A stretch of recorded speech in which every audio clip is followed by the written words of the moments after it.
More than 140 scientists doing research funded by Mark Zuckerberg, and his wife, Priscilla Chan, have said Facebook should not allow President Donald Trump to use the platform to spread both misinformation and incendiary statements.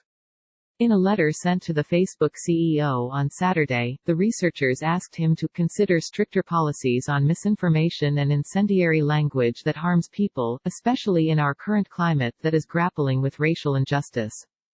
The scientists, including more than 60 professors at leading U.S. research institutions and one Nobel laureate, said that the spread of deliberate misinformation and divisive language contradicts their goals of using technology to prevent and eradicate disease, improve childhood education and reform the criminal justice system. The letter comes amid heightening tensions at Facebook over its decision not to take action against a controversial message from President Trump, who last week posted, "When the looting starts, the shooting starts," in response to the anti-racism protests sweeping the country.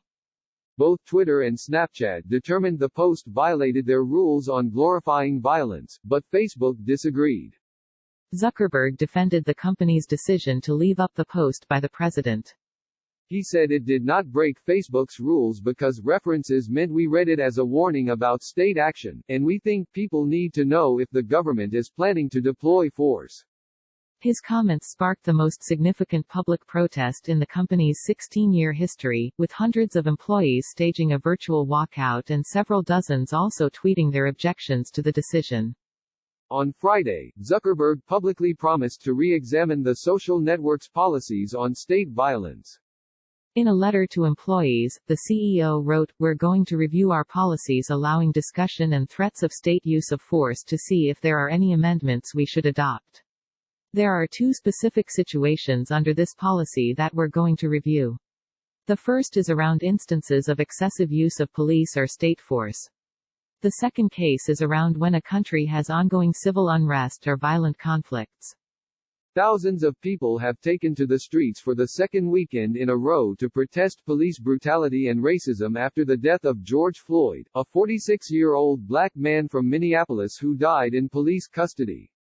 The three scientists who organized the letter all have grants from the Chan Zuckerberg Initiative program.